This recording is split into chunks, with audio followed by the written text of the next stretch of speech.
but the part I was kind of, it's all encompassing, but the part I was thinking about is in that journey of DJing where you go through when you have to battle your own ego, right? Mm-hmm. And when you get to the point where, like at least I had gotten to the point, I remember when I started in 94, but around 98, I started to get a lot of like, people would just come up to me and it would be the same conversation. It would be like, hey, you know what? Everybody was great, but man, you were like really, really good. And people kept telling me the same thing, right? And it got to the point where I started to experience what it was like when you become one with the music, to the point where you're just like, you throw the record and you can put the needle, it's almost already in the right place, and it's, you know, that things that just doesn't happen all the time, to the point where my kind of synchronized a little bit. Yeah, to the point where your ego is just kind of like, man, you know, I am getting, you start believing the whole hype. And then February of 99. It starts with I didn't hit a red light on the way over here. Like exactly. That's how it feels too. You're like almost floating. And then in 99, February 99, all my records got stolen. Ooh. So what that told me was, well, you know, it's all about perspective, and I could have gone any way, but over a few days, even though it was the most painful experience I'd ever had in my life, I mean, that's death of friends, family. I don't know why, I can't say, it just was painful, right? Mm. But at that point, I felt like maybe the reason this happened is because I may have started to take it for granted. And from that point on, never, ever, ever again. And so if you see me, whether there's 2 people or 200 or 2,000 people, the reason that you see me with the same energy is because never again will I ever take this for granted, ever.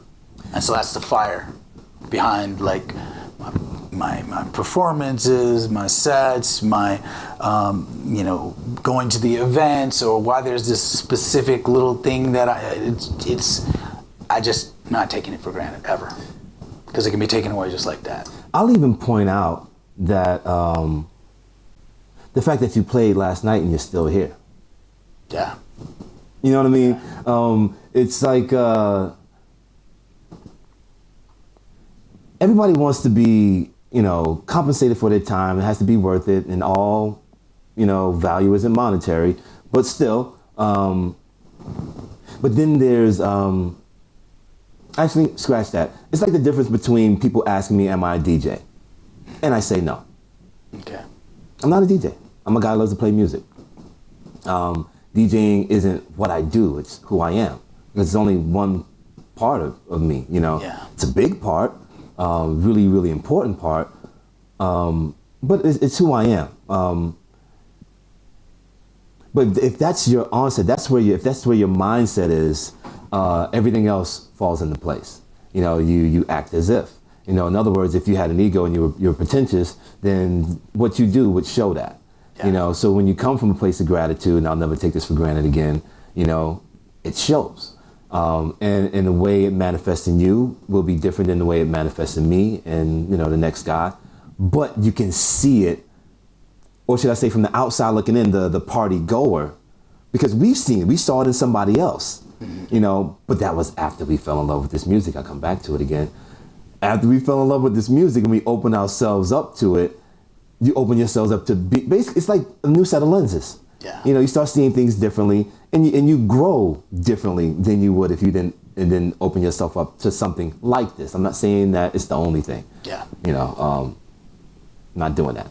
But it's really interesting how it flows. You know, I'm a huge umbrella person. I feel like, you know, when it comes to mindset, you know, this is where you start something, you have a better chance of having a productive outcome, basically, if you start it from a productive perspective. Now, that's what, the 3rd or 4th time the word came up. You said it 2 or 3 times. I said it once. And I want to know, being that I touched on it earlier, what was it like making that album? And I'm going to space the name, the really talented... Bristol? Yes. Mm-hmm. What was that like? It was wow. It was a very, very challenging project. And I think of everything that I do as just the projects, right? It was amazing though, because some of the music I'd produced, and there was a point where I'd met Lil Louis, who was coming up.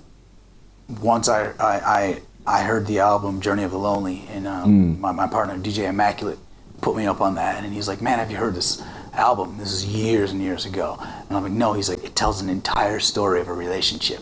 And I listened to all of it, and I saw that, look at the design. And that one thing I got out of Lewis was that he was very, very, he was trying to achieve exactly what was in his mind. That's what he was trying to do. Every detail. That's what I got out of it, right?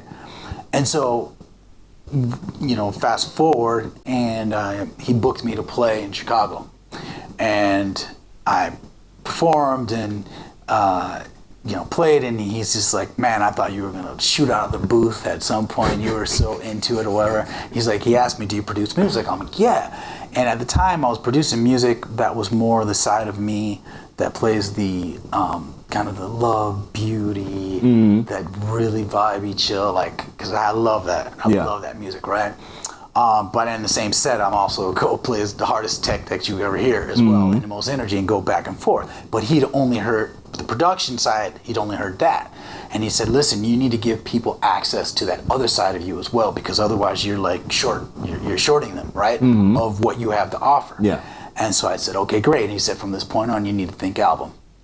So then that was 3 years of thinking album when I was moving forward in my productions, and also thinking about, okay, what's this other side? And one thing he said is, I want to hear music that only you could make. Only you could make, right? He told me that only you can make it. And I started thinking about what the hell is that?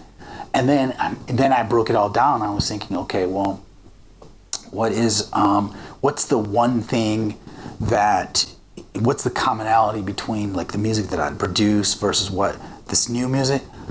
And it was my perspective. That's what it was.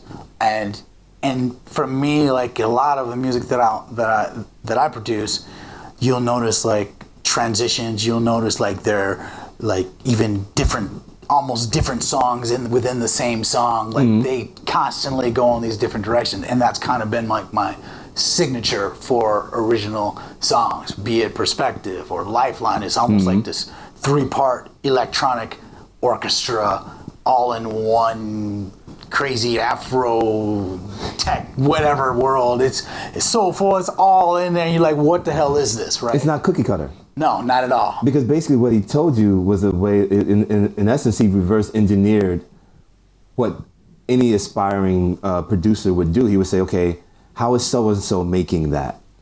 So basically you start out copying how someone else made something. And in essence, you end up kind of doing the same thing. So when he says do something that no one else can do, only you, then that means you don't do that. That means you go, okay, well, what's in there? Yeah. It's like when I was talking to my boy Bruno. Matter of fact, I think we talked about it on the show, how about the whole cookie cutter aspect of it, and how at the time I was kind of not really salty. I was a little annoyed about all the breakdowns in every track. I call them dance floor killers. Yeah. And I'm always looking to stuff something else in there. I don't want you to remember you got to pee.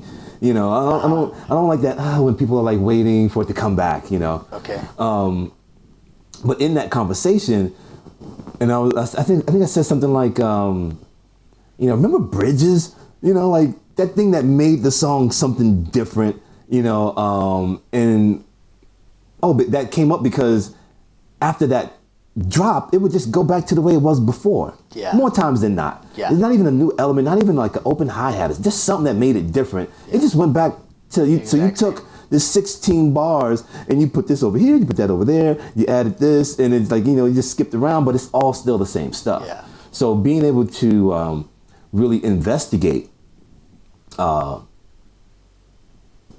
what's in your head, what feels like me.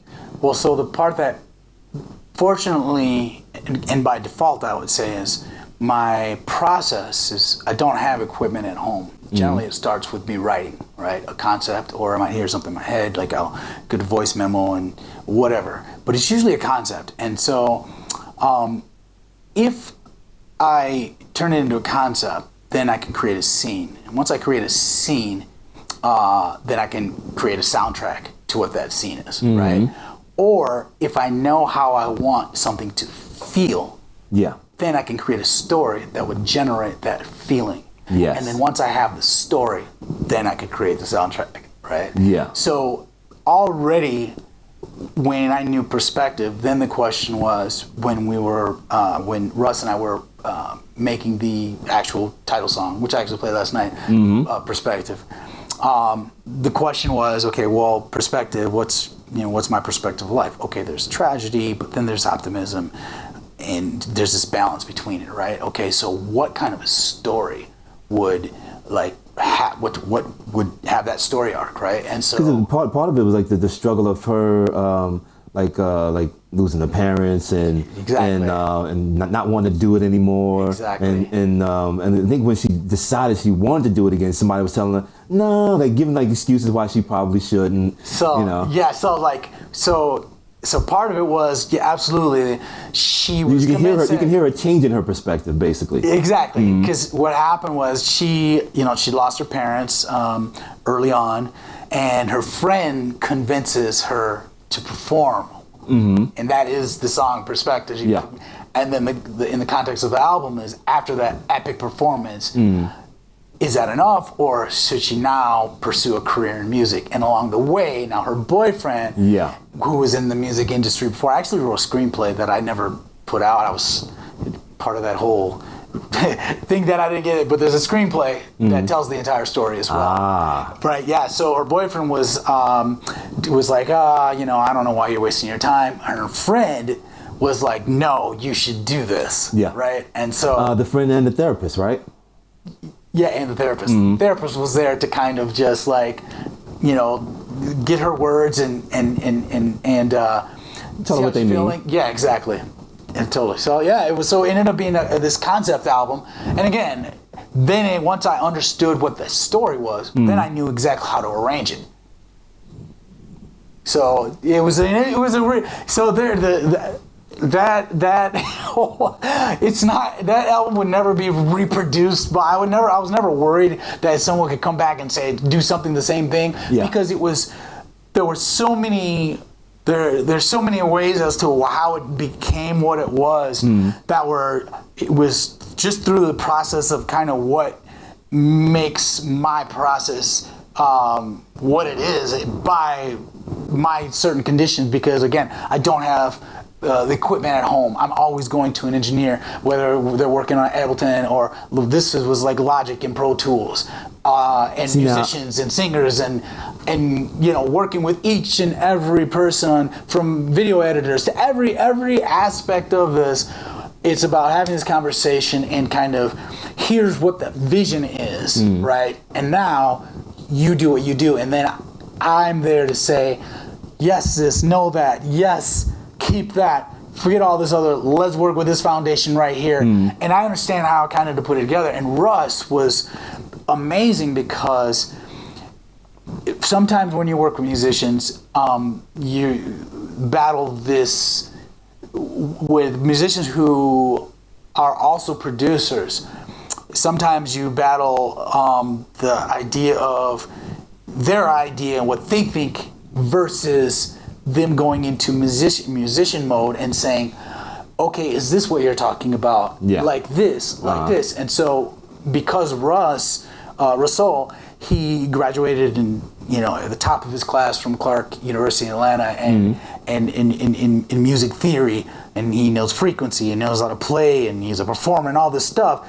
So I could tell him how I wanted this to feel, and he'd start at a place that was already right. I'm like, yes, here, right? And then when it came down to like in perspective, in specific about that, the frequencies of the actual violins, right? What different touches, right? But then also being able to have this kind of the electronic and the driving end of it, And then the ending, and if you, the way that it kind of slows down towards the end to the last stab, right? Yeah. All of it is completely like we put ourselves, and he'd been in an orchestra and see, studied all that, so he understood what would be authentic, right? Yeah. And so, yeah, that's all of it together, and all these, and then the interludes. Yeah. Telling the story through the interludes and the music in the interludes, right? And I remember even because the first song is Prospective, then the next song is Moments, and it's a slow song. Yeah. And so a lot of people were like, well, why would you do the slow song right after? I was like, well, because she's... It's an audible movie. It's a new scene. Yeah, it's a new scene, exactly. The car chase is over, and now you're going back to... how she's feeling, and she's reflecting on her parents, and of course that's not going to be this upbeat. This is going to be her thinking about things, right? Yeah. And so, yeah, I love... I mean, there's so many things I would change, but I absolutely love the project, and the whole point of it was really to... it was like almost like a resume, and I thought of it kind of like a property, and it was really about the concept and the story, and then I could go back to the story at any given point and potentially make a musical, a movie, a show, because the story and the concept is relatable, and it's passionate, it's heartfelt, it's happy, it's sad, has everything that you need in it, right? And so the album and selling the dance part of it, and there are some cuts on there that you can play and bang for sure. Oh, absolutely. In each category, from the tech to the happy soulful, like you got it all in there, to Afro, you got everything in there. Yeah. But more than anything, I loved it as this kind of blueprint for what I feel is, I guess, what I would love to see more in future albums from artists, as opposed to just a compilation of songs, which there's nothing wrong with that, and I think there's a place for that. Yeah. Because sometimes you just want that. Yeah. But I think it's also amazing to know, like, what else is there out there? What ties this all together besides just the abstract? What is just this, tell me a story, and then how does this music fit that? I like that idea as well. Well, I mean, it's not, I don't want to go as far as saying that you're creating the mold, but I appreciate that you're, if that's what you want, that's what you're doing. It's almost like, I just dropped the phrase right there. It was inspired a lot. I think, again, it's one of those things where I was really inspired by Lewis, and I think he made it so that's possible. He did such a great job with that. In the Journey of Lonely, like from Club Lonely, this thing, there's no guest list tonight. What I mean? Just all of that. Like, we've heard that song a million times. Yeah.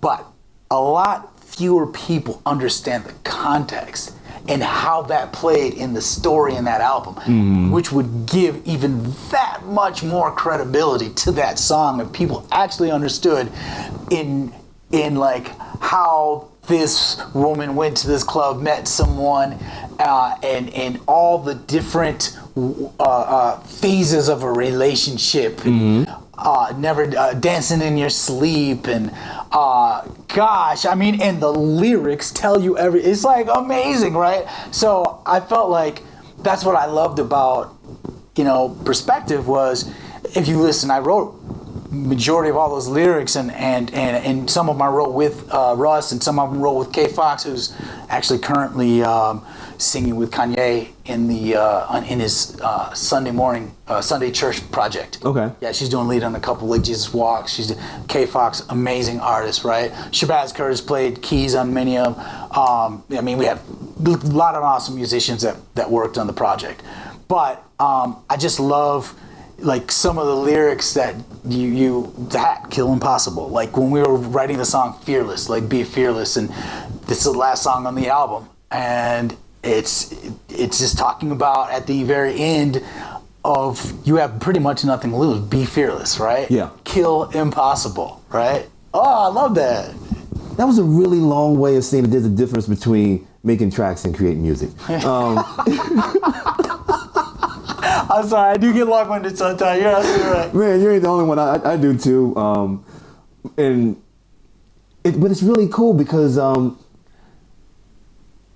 don't know a lot of people. I'm not that popular. You know what I mean?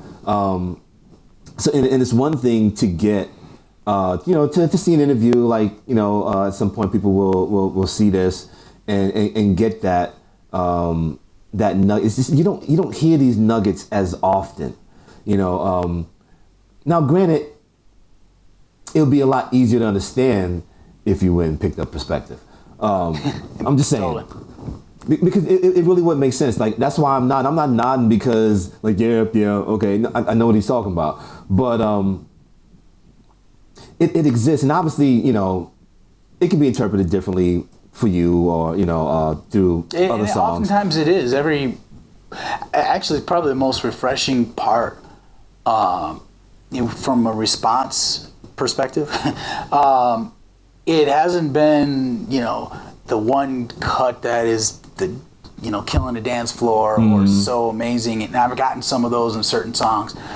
It's been what people were going through in their lives and how the album has touched them, from family members passing and them being able to use the album and the story to get them past, right?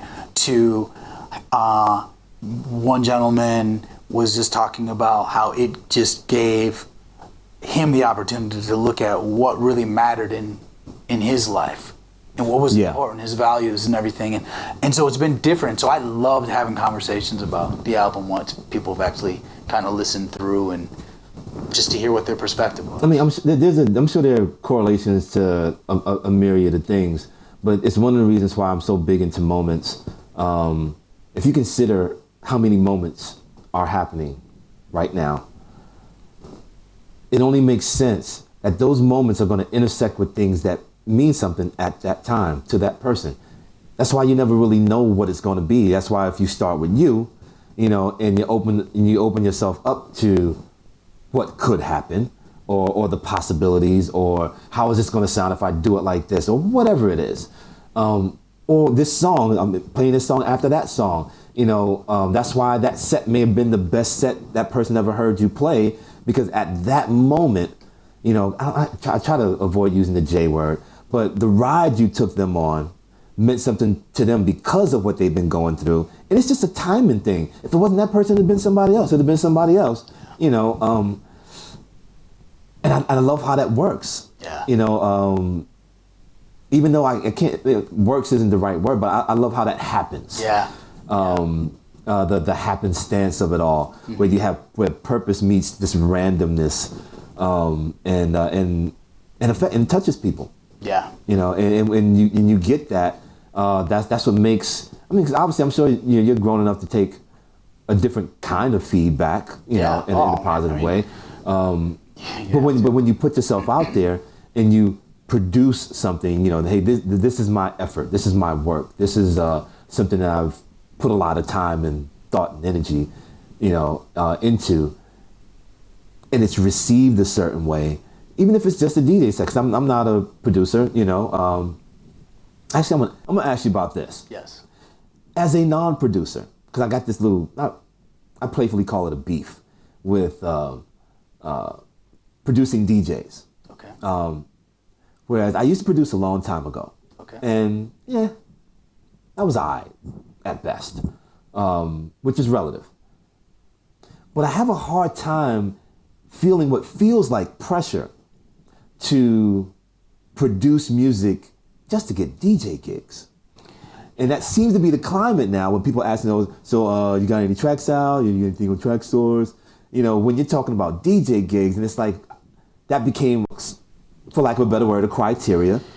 And I've been bucking because I'm not feeling creative at the moment. Every now and then I get a moment. Yes. But I create when I play. That's why I try really hard to not use two decks, because it's just not fun anymore. Here's the biggest distinction.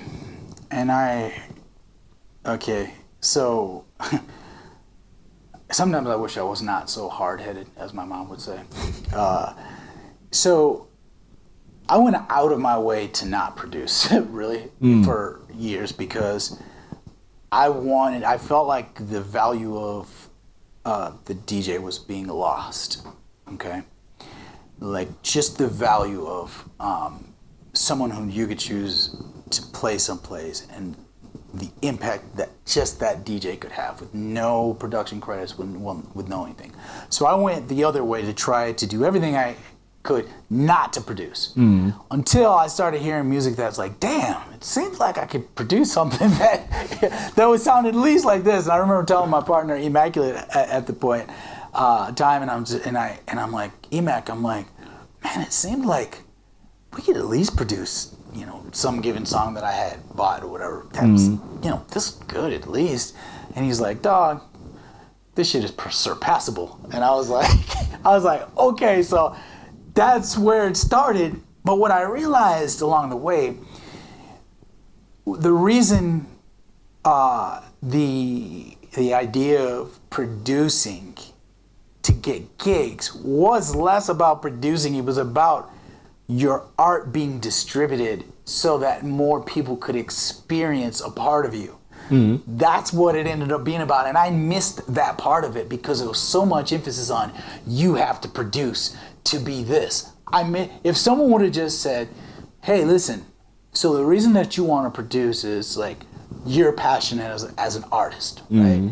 And you have this impact. What if when you produced music, you had that same impact? Now, what if a person could take that home with them? That's what they do. Now, what if thousands of people were able to get that? Just like your mixes, but maybe they like their own individual songs and they can own them, right? If you think about rock concerts, if you think about album sales in general, what it is your favorite artist, you had their poster, you had their record, you played it 1,000 times.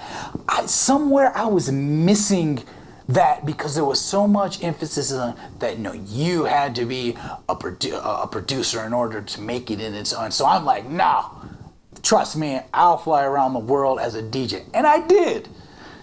But in order to sustain the momentum and build an audience and keep growing and keep getting to the existing audiences as they come into the fold, it was nearly impossible without producing. So to kind of make up for my lack of production or music production, I started producing music videos to extend the life of a song. Gotcha. And then not realizing that, oh shit, but the time it takes to produce a music video and the song is a long time too, right? So I went all the way around it, and then I started thinking about everything as like projects, as music, video, and then it became about your brand. And so there are ways that you can distribute parts of your brand, whether it be a talk show, whether it be music, now it's everything. So you don't necessarily have to produce music to do it, because there's a way that you find that you can give people access to you and you DJ, then you have the ability to have success from if you're speaking about growing your audience or performing more, or maybe your gigs will differ depending if it's just traditional music production, or if it's people may want you to speak on panels, or they want you to run their shows and then you're playing at their events. There's lots of different ways to do it these days. So that's what I do believe is that's kind of what my battle was with the original. You have to be a producer, right? Yeah. So now I still do a bunch of different things. I just don't I don't produce songs at the rate of your producer who has everything at home. And my partner Immaculate, he is a monster, and I'll go back and he'll be playing me all the stuff that he's made, and he's always been that way. Me, I'll be writing ideas, and I can tell you right now, without any music, my next project's going to be called Population. Now, you touched on, before you explain that, you touched on it twice, and I found it interesting that you talked about not having music at home. And I took that two ways. Yes. Instantly. Equipment, not having equipment. Yeah. Yes. Yeah. It sounds like, and correct me if I'm wrong, it sounds like having gear at home may get in the way. Am I interpreting that right? Well, or should I say it's deconstruct it more, or should I reverse engineer it? It's more productive for you to formulate that idea and then rely on your musicians and your partner, whatever. So what I've learned is it's like yes and no, right? It really, in the end, it really boils down to within anything that you're doing, I believe that you have to understand two aspects. One is what part of what you're doing are you most passionate? And then two, what part of what you're doing comes the most natural? So I'm passionate about producing results, okay? What part comes most natural is the idea and scripting an idea of something. That comes like, I can say, some lyric, or some show, Roy and at Vieja. Okay, what is that? I can create a whole story on this and what happened in the beginning, ending. I can create that story. That stuff comes so natural for me, right?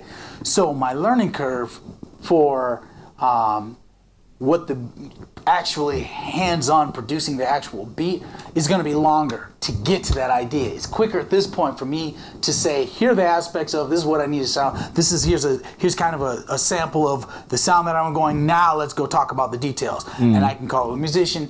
Now that's kind of my process. So, and that's been by default because I hadn't been super passionate about getting a drum machine and I hadn't been passionate about that. And generally it usually doesn't, it happens to me the same way.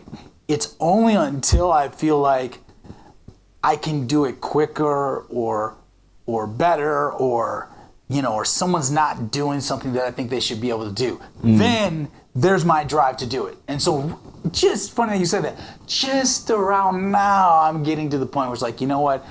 I'm probably going to get a little rig at home because I have all these different ideas and I'm not being able to produce these ideas, just the skeletons as quickly as I want, right? I'll still go through the same, since I understand the process from A to Z, right? Because whether it be music videos, movies, events, it's just different variables, but it's the same production. That's the way I look at it, right? Yeah. But if you can create a skeleton, right, musically, there's going to be fun in that, and then there's also that physicality in my own rhythm, like the way I dance behind the DJ booth and how I hear it. Now, there's that part of it that people will be able to hear through my productions as well, right? When I'm actually doing it, right? Yeah. So I'm interested in that. I'm just now kind of getting kind of an itch to say, I kind of want my part of EMAC has said, like, look, when you want to do it, just let me know. I'll tell you like the basics, but otherwise I'm like, it doesn't, I'm pretty knowledgeable. You start to understand in production is the idea is in order to produce a result, you have to be able to communicate with every part of the process. So I'm great at that, right? Now I need to just learn some certain things so that I can do kind of certain things myself to create, because I'm kind of getting an itch for some of those things can, because you still, when you're explaining to someone, there's still like this misinterpretation, and you try to get it as quickly as possible. And even when you do it yourself, you're still going to run into that. But I do kind of I'm just getting to that stage where I'm starting to get interested in like doing I've been playing with a little bit of gear in here, and I'm starting to notice like, because I hear rhythm certain ways and stuff like that, and I can, so. Now with that said, what's the next project? So, well, for the last one I played last night actually, I just did this remix. Well, the last two remixes, just tell you that before I tell you. The last two remixes, the first one was called Love Is Free. I played that last night. Yes. That was like maybe third to the last song, something like that. Yeah, I started playing it. Yeah. Yes. That was a DJ Immaculate, K-Fox production. And I did the remix, and I love that remix. Oh my God, that was fire. I love it. I love it. I love playing it. That was hot. I love that remix.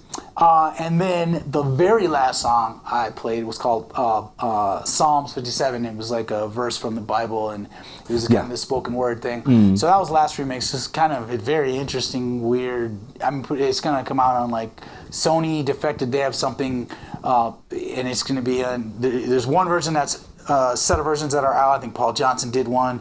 A couple of guys did one, and then mine's coming out on the other. And I was telling Gene Ferris last night. I said when I talked to them, the response was like they wanted that one because my mix was what they called an artistic one. So, yeah, it is kind of artistic, and my wife always says that's really artsy. But the next coming music, I know again it's called Population, and I've been influenced, I think now there's like politics that are going on. There's all these things that you start, as you start to get older, you start to just think about how things can be in the world and what are some of the, the challenges, the different perspectives. And then what I don't know is if I want to bring a character out of Perspective to play a part within this population. So I don't know. Okay. Or maybe in how I'm going to divide that population, maybe one of the songs is going to be called Jasmine, who was the actual lead character in Perspective. That's what her name is. Yeah. Right. So yeah. So that's kind of, so you're getting, this is like information that's kind of developing as we start to talk about it. Nice. I like things that connect. I love that. Right. I think. I just, because I everything kind of that I do, even when we were building the building phase of Mi Casa Holiday, the one thing that I wanted to make sure is everything that I'd ever worked with, every type of music, every type of personality that could fit into this project, right? So, and also what was important within Mi Casa Holiday was that we could scale up without sacrificing 1 ounce of integrity, right?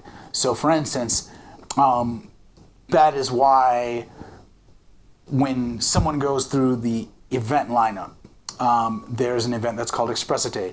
And so Expressate means express yourself in Spanish. Yeah. And with that, it's kind of this multimedia art showcase kind of explosion. Skateboarders to MCs to dancers, but then so you can go as far as extreme sports, you can go as far as like dance workshops and competitions, like all of it can fit into Expressate, right? So that means like, if you can go either way, all the way to motor bikes and performances to whatever in that one thing, and it'll always be Expressate without sacrificing any integrity. If we wanted to do something where you want to get 100,000 people in a stadium, right? Instead of having to go to some of the most popular whatever, at Turntables on the Caribbean, we could do a Stevie Wonder concert, and it can still be Turntables on the Caribbean. And it'll still be Mi Casa Holiday. It'll still be, you see what I'm saying? Yeah. So when we built it, we took all that stuff into consideration first, and then laid it all down. And then all of it are like interchangeable locks, right? And you can, if one gets really big, it can become its own standalone weekend or event, or it can stay together, right? And then the other thing, once we were building it, we focused more on the quality and the experience versus the promotion of how to continue to kill the numbers, okay? And in fact, we put a cap on 1,500, right? So that everyone could we could still deliver the exact same experience while it grew. However, it didn't mean that we ignored the growth, but how we wanted to grow was different. So what we started to do was we started to draw up what I call justifiable kind of growth, which was like, we started looking at other industries, right? So we started thinking about runners, right? And destination runners, right? So we wrote up, and we haven't deployed it yet, but we wrote up an entire other event that's called Corre con tu corazón, which means run with your heart. And it's a 5K, 10K run, right? And what we could do is deploy that run, target just destination runners, and then there may be some Mi Casa Holidays that are going for the events and year after year that I want to participate differently, and like, oh wow, you guys are doing a run now. Now I can do this run, and then because the structure's already there, we could just have an after party, because the party's already there, right? And if it grows into, say, some marathon, then it could be its own weekend, and then for the marathon, it'd be so easy to take a completely different weekend and arrange entertainment around that. Do you see what I'm saying? So This way, it can serve as like a new passionate group discovering house music, because we know what happens when people discover his music for the very first time, right? That feeling, do you see what I'm saying? Oh yeah. And if you think about from an event perspective, and when you were doing these local events, and part of the drive to want to do what we were doing was because it was so hard to find new people who could get into this, it's trying to get a brand new crowd and audience. And so if we could like find a completely different group that was there for a different reason and accidentally discover what we do and the culture behind it in an exotic Caribbean location with fire talent, I mean, it's almost like a no-brainer for that person. You know what I'm saying? Yeah. It's like, we're not going to be surprised when you're just like telling everyone that you know. Like when you do the parties and someone's bringing someone every week and they're like, hey, bro, I brought my friend Chuck today. And I mean, it goes, it doesn't really do enough justice to say that things don't happen overnight. But it's one of the reasons why, especially depending on how frequently you do something, because it's contagious. It is. When you get someone that gets that spark, same analogy. I mean, same words, different analogy. They want to go and infect somebody else. Like, oh my God, you got to see this. You got to experience this. And whether it be, lack of a better word, force that friend or loved one, no, you need to make this a priority. I'm telling you, this shit is fucking amazing. You save that fucking money and you're going to take your ass to Costa Rica. You're going to take your ass to whatever it is, And it may work, it may not work. But that person is compelled to scream it from the mountaintops because of what it did for them. And it does work, and that's how it happens. Yeah. Because that's essentially kind of how our community started to grow. Was we did one event in Mexico with about 30 of us, and maybe 60 with the locals and some people, and they described that first event and weekend as a magical experience. And then that word got out, and then now people have been there, people keep coming back, new people keep coming, and you realize that, hey, we can't produce enough new destinations as quickly as people want to go experience different places, right? Which is why it was such an easy, natural transition for us to first understand that, oh, we're a travel and music community, and second, understand that you get to the point where you're faced with in any business, or like, how do you want to deal with a potential competitor? Do you want to think about, like, if you're throwing another party and someone's throwing, are you thinking about, well, how do we get all our, corner of the market? How you have a lot of different ways you can think about it. Yeah. And so for us, it was like it's either competitor or you're supporting them. Which one? And so we always chose, like, we went the route of like, no, we want to support them. We want the natural evolution of anything is when you do something well, people get inspired and they want to start doing things that they want to do the way that they want to do it, right? Yeah. And I think it's important to foster that. And so as a community, it's like kind of our responsibility to not be that, oh, now you're copying off. No, that's not what it is. And many people look at it like that. And I understand it because, in real terms, you're like, there's only so many people in an audience. But we were always thinking in terms of like, you know what? No, let's support you. This is the first time we know how hard this is. Do it, because the long thought is it's going to bring more people out and give more confidence in people traveling and making it, people who you've never seen traveling before are starting to travel all over. And look what it's doing to them and how they feel and how that's coming back in their community and who they're bringing in. I think it's just, and that's what's happening. Yeah. That's good shit. That's good shit. And the thing about it is that, full disclosure, I paid to go to Mi Casa twice. It still didn't go. What happened? That's a long story. But in me doing that, I played my part in getting somebody else into house music. My girl at the time, last minute I couldn't go, and she went and was introduced to the community. Was still, I didn't say it. Big ups to my man Keith Evan. Yes, Keith. Yeah. Keith was a very instrumental part of Mi Casa And Holiday. congratulations on the baby. Congratulations on the baby, Keith. And I miss him dearly. So, he's in daddy life, and he's on the East Coast, and loving his beautiful wife Monica. I can't wait to meet the little one. But yeah, he is very. I'm sorry, I have a hard time.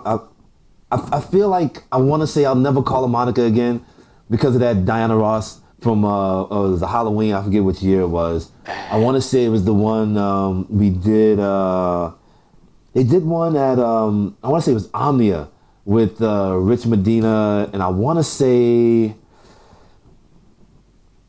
Rob Payne or something like that. Maybe. Mm-hmm. And Rich Medina was dressed up as Donald Trump. And this is years and years. This is years ago. I think that was the one that she was the Diana Ross, and partly because I hadn't seen him in so long. It's just stuck in my head because that was the beginning of me and my man Sensei. I came in as a cowboy. He happened to come in as a badass Indian. He was like the headdress and all that, and we couldn't do it any better if we tried to do it on purpose. But see, that's what happens. You create those memories and all those things that stick with you. Yeah, it's funny because Keith, that's his favorite. His birthday is right around there. He loves Halloween. So it's awesome. I know that party was probably epic. So what else you got coming up, man? Man, for the most part, like I said, we just started the Mi Casa Holiday season, and in our kind of adjusted evolution of Mi Casa Holiday, the very technical aspect that will help kind of bring all the worlds together is our event app through a company called Meet App Go. And what it is, it's a tool that can essentially, it's almost like its own social media community, right? But it also allows you to see all of the programs that were going on. For instance, so for West Coast Weekend, or you could tell all of the events that were going on. I would show you. Mm-hmm. Show you all the events that are going on, all the workshops that are going on. But people have the ability to actually communicate with each other.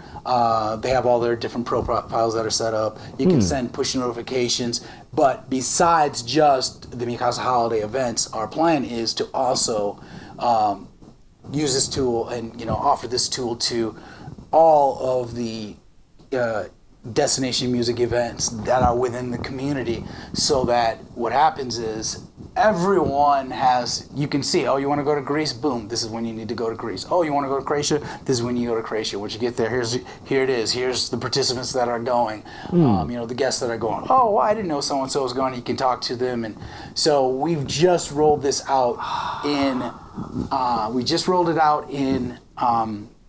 Costa Rica, and it worked really, really well. And we're still, working with the developers, but it's called Meet App Go. And once you go to your app, wherever you download your apps, Meet like MEET app, like application, Go. And then it'll ask you for like a code, and anyone within the community just use Mi Casa all lowercase, And what's in there right now is our Costa Rica event. But add your profile, and then as soon as we upload another event, automatically you'll get a push notification. I mean, if you want to go, you can go. But if you do, you'll see what the program is going to be. You'll be able to communicate with us directly. And it's kind of cool because we actually have a leaderboard that's built in, right? So there's a gamification aspect.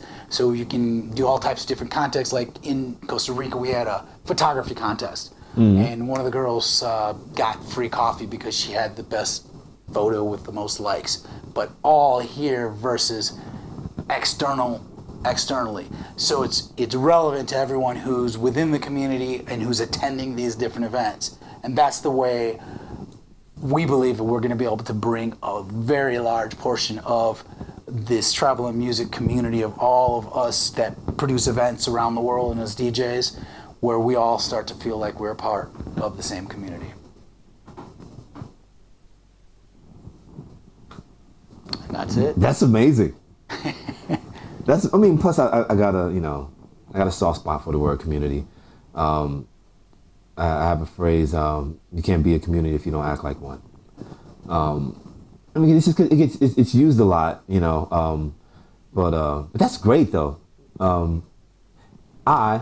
We are gonna cut it here. Awesome. And get back to the Weekender. Yes. Oh, Adam Gibbons is gonna catch the last part of his set, and everybody's been great so far. And Marshall was killing it earlier. Yes, absolutely. Looking forward to everybody that's playing later. I'm not even gonna try because by the time you see this, it's gonna be over anyway. Yes, and thank you. I want to thank Jessica, and Oscar, and Justin, and Chris, and the entire West Coast Weekender staff. And you guys are doing an awesome job. I feel great here. And Viejas, they've great host. Yeah, the staff. Great place. It's been great, and I feel great. The rooms are really, really nice. Yes. Of course, the music and the production's great. And, oh yeah. I love the new West Coast Weekender logo. It's off the hook. Yes. So whatever branding company they're using is like kudos to you guys as well. Yeah. You guys and girls. And I can't wait to see my guys play Ocean Gene Ferris, Doc Martin, Mark Farina, Miguel Miggs. Oh yeah. The crew. Kincaid, Groove, Eric Groove's coming on. I mean, there's a lot of our Jay Flip, of course, man. She's from Chicago area, so it's always good to see her as well. And so thank you, West Coast Weekender, for the hospitality and the production and the effort. And on behalf of Mi Casa Holiday, Chicago, and myself, Julius Matt Thinker, thank you and peace. And that is it. Thank you for your time, and that's another episode of The Other Side of Vegas. Till next time, on behalf of my man Bruno Browning, I'm your host, Roy Evans. There's no peace without unity. Thank you, Roy. Thank you. Good to see you. Yes. Let's go hang out. All right.